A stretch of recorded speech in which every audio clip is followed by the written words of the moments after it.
The Senate Majority Leader, Honorable Samuel Poghisio. Elizabeth, good afternoon. It is a somber mood in the Parliament buildings. Kindly bring us up to speed with what is going on.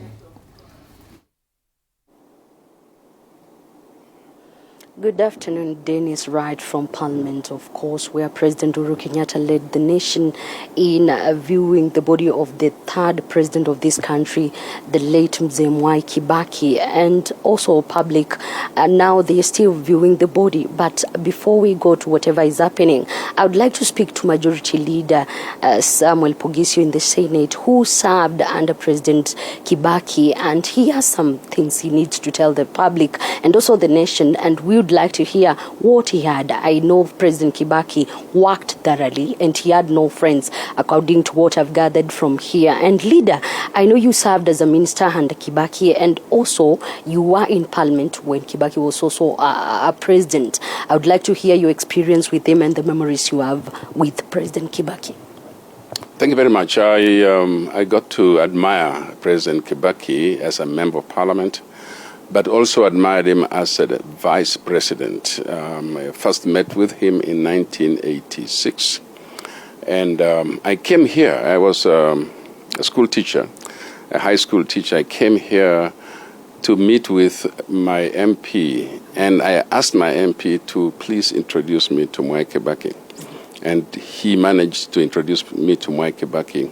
When I came to Parliament, I met Mwai Kibaki, first of all, on government sides, because I came in here in 1988, and he was vice president. And then later, he was the leader of opposition, and he was a great debater.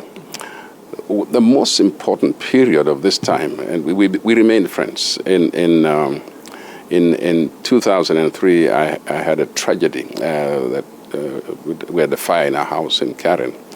And that's when I knew Kibaki as a friend, because he paid, as a president of Kenya, he actually made a contribution that helped me.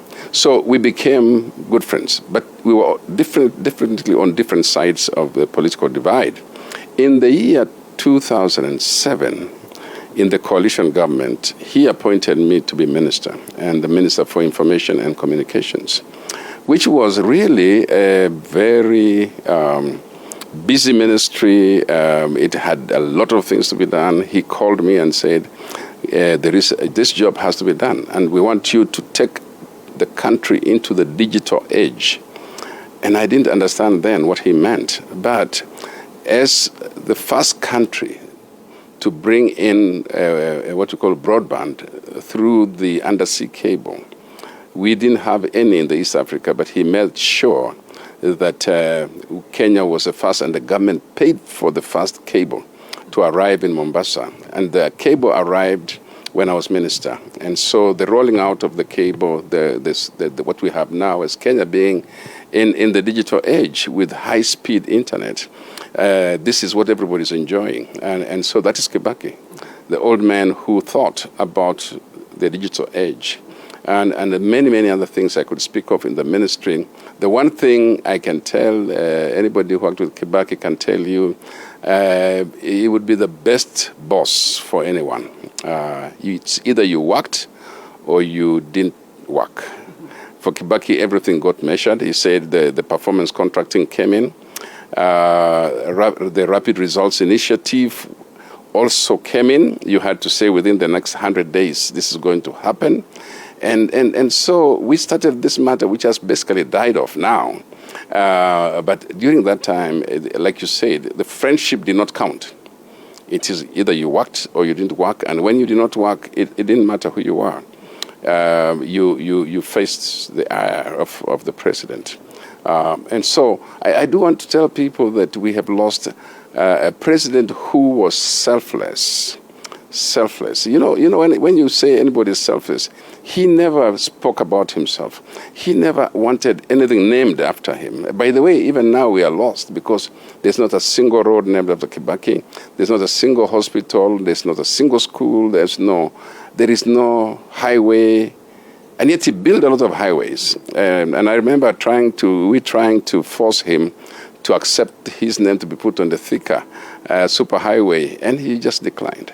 This is the kind of person who I say was first an economist, then he was a politician, and then he was anything else, because he put his country's economy first. When you're serving under him, did you in any way rub shoulders in a negative manner? And if it happened, how was he to his juniors? The most memorable thing about Mwai Kibaki was he treated all of us in cabinet equally. Every time we went for cabinet meeting, it was also measured. I mean, he knew exactly who was not working. He knew exactly whom to chastise. But I was fortunate that I never got to be on the wrong side of the president. One day, and I think the media would be the ones to understand this, one day the media were not happy with me because we were passing the Media Act, the Communications Act. And the media was not very happy about it. There was demonstrations and so on. And he had to sign that into law. But he would not sign it into law until he was convinced. So he called me into Mombasa.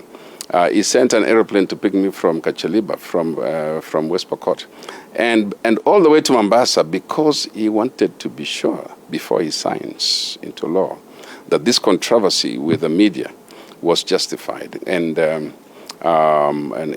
when I've explained to him, Bitange Ndemo, my PS that time, and I explained to him what the law would do and the media's role, because that time we were putting the media definitely under some kind of regulation, and the media did not want to be regulated, and so it was a very big deal.